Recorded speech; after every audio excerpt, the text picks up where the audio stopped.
नमस्कार, मैं हूं पंकज झा। आप देख रहे हैं एबीपी अनकट। आज फिर बात उसी विकास दुबे की जिसने 8 पुलिस वालों की हत्या कर दी है। इस बात को 30 घंटे से ऊपर हो चुके हैं, लेकिन विकास दुबे का अब तक पता नहीं चल पाया है। एक नई तस्वीर जरूर कानपुर के उस इलाके से सामने आ रही है जिसमें जिस जेसीबी को लगाकर उसने पुलिस वालों को रोका था और जब पुलिस वाले अपनी गाड़ी से नीचे उतरे थे, फिर विकास दुबे और उसके साथियों ने ताबड़तोड़ फायरिंग की थी जिसमें 8 पुलिस वाले शहीद हो गए थे। उसी जेसीबी से आज उसके किले नुमा घर को ढहा दिया गया जिसमें 3 फाटक बने हुए थे।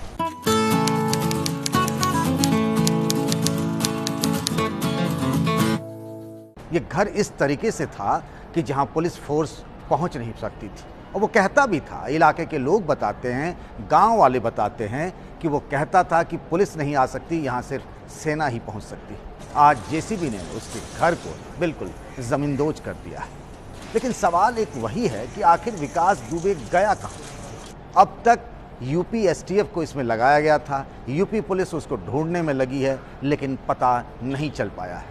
विकास दुबे की पत्नी, जो उस वक्त जब ये घटना हुई कानपुर के चौबेपुर इलाके में, तब उसकी पत्नी अपनी सास के साथ लखनऊ में थी, और जो जिला पंचायत सदस्य है उसका भी अब तक कोई पता नहीं है। जानकारी मिली है कि जब पुलिस वाले उससे संघर्ष कर रहे थे और जब घायल पुलिस वालों को अस्पताल ले जाया जा रहा था, उसी दौरान लखनऊ से वो भी फरार हो गई, यानी पुलिस के हाथ से एक और मजबूत कड़ी छूट गई। एक नई जानकारी इस दौरान और सामने आई है। अब तक ये नहीं पता चल पा रहा था कि आखिर विकास दुबे के कितने साथी रहे होंगे जिन्होंने कि छत पर से पुलिस फोर्स पर फायरिंग की थी। अभी तक की जांच में ये पता चला है कि कुल 20 लोग थे। विकास दुबे और उसके साथ 20 साथियों ने ऑटोमेटिक वेपन से पुलिस फोर्स पर फायरिंग की और उसमें पुलिस वालों की मौत हुई। और ये हत्या भी किस तरीके से की गई है? कहा जा रहा है जो डीएसपी रैंक के अधिकारी थे देवेंद्र मिश्र, उसको सर में नज़दीक से गोली मारी गई। जब पुलिस वालों को खींच कर जब वो पैदल उसके घर की तरफ बढ़ रहे थे, विकास दुबे के घर की तरफ, तब विकास और उसके साथियों ने पकड़कर और फिर उनको काफ़ी नज़दीक से, जिसको पॉइंट ब्लैंक रेंज से बोलते हैं मारना, उस तरीके से गोली मारी और सबको एक किनारे में, घर के किनारे में सभी के लाश को एक जगह रख दिया। ये बताता है कि मानसिक रूप से वो कितना खुखार और विक्षिप्त हो गया था। 90 के दशक में विकास दुबे का नाम कानपुर के इलाके में आया था और तब से लेकर अब यानी 2020 तक, यानी 30 सालों तक वो पुलिस की गिरफ्त में आता रहा, बचता रहा। कई बार उसके मुठभेड़ की भी नौबत आई, लेकिन उसके राजनीतिक संरक्षण देने वाले लोगों ने उसे हमेशा बचा लिया। ये वो विकास दुबे था जिसने 2001 में जब राजनाथ सिंह मुख्यमंत्री थे, तब उसने उस वक्त के एक राज्य मंत्री का दर्जा प्राप्त संतोष शुक्ला की थाने के अंदर ईंट से कूच कर हत्या कर दी थी। इसने इससे पहले भी पुलिस वालों पर हमला किया था। 2004 में जब पुलिस फोर्स उसे सवेरे 5 बजे गिरफ्तार करने गई थी, तब जिस तरीके से इस बार हमला हुआ, उसी तरीके से घर की छत से फायरिंग हुई और उस वक्त भी पुलिस को खाली हाथ लौटना पड़ा था। जिस पार्टी की सरकार रही यूपी में 1990 के बाद से, हर सरकार में वो उसी का हो गया। कानपुर और आसपास के इलाके के गैर ब्राह्मण नेताओं ने उसे हमेशा संरक्षण दिया, इस नाते क्योंकि उसकी धमक और हनक इतनी थी कि वो 25 से 30 हज़ार ब्राह्मण वोटों का जुगाड़ कर लेता था। जिस गांव का वो था, विकरू गांव का, उसके आसपास के 6-7 गांवों में उसका सिक्का चलता था। वो जब निकलता था उसके साथ 3-4 गाड़ियों का काफिला चलता था। जब घर को जेसीबी से गिराया गया, उस वक्त भी उसकी 3 गाड़ियां वहां पर लगी हुई थी।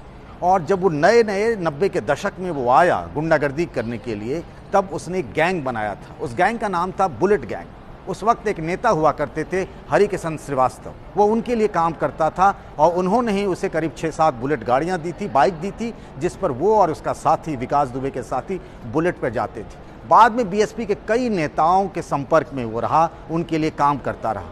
अभी जो सीतापुर के मिश्रिक से बीजेपी के सांसद हैं अशोक रावत, वो 2 बार बीएसपी से सांसद रहे, उनका भी वो राइट हैंड माना जाता था। राजा रामपाल कानपुर देहात से बीएसपी के सांसद रहे, कांग्रेस के सांसद रहे। आज जब प्रियंका गांधी यूपी में खराब कानून व्यवस्था को लेकर के बैठक कर रही थी। तब उस बैठक में राजा रामपाल भी थे और वो यूपी सरकार पर निशाना साध रहे थे, लेकिन वही राजा रामपाल उसके बहुत बड़े रहनुमा बना करते थे।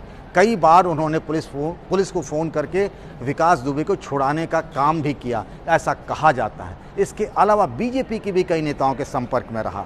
प्रेमलता कटियार कानपुर के इलाके की बड़ी नेता हैं, कहा जाता उनका भी आशीर्वाद विकास दुबे को था। विकास दुबे का मन इतना बढ़ गया था कि अब वो 2022 में किसी पार्टी से चुनाव लड़ने की तैयारी में था। कहा जा रहा था कि वो बीजेपी से जुगाड़ कर रहा था, लेकिन उसे वो रास्ता नहीं मिल पा रहा था। बीएसपी के भी कई बड़े नेताओं के संपर्क में था। लेकिन सबसे बड़ी चुनौती यूपी पुलिस की ये है कि ऐसी कोई घटना हाल के कई सालों में देखी और सुनी नहीं गई जिसमें एक साथ 8 पुलिस वालों की इस तरीके से हत्या हो गई हो। इसीलिए सिर्फ यूपी पुलिस का नहीं है, सवाल पूरे देश की पुलिस फोर्स का है, जिसका मनोबल बहुत गिरा हुआ है। कई पुलिस अधिकारियों ने, आईपीएस अधिकारियों ने मुझे फ़ोन किए, व्हाट्सएप मैसेजेस किए। मैं सोशल मीडिया में देख रहा हूँ यूपी के आईपीएस अधिकारी अनुराग आर्य ने अपने मन की बात लिखी है इस घटना से, वो बहुत व्यथित हैं।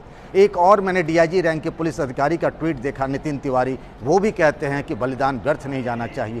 पूरा पुलिस फोर्स का मनोबल बहुत गिरा हुआ है।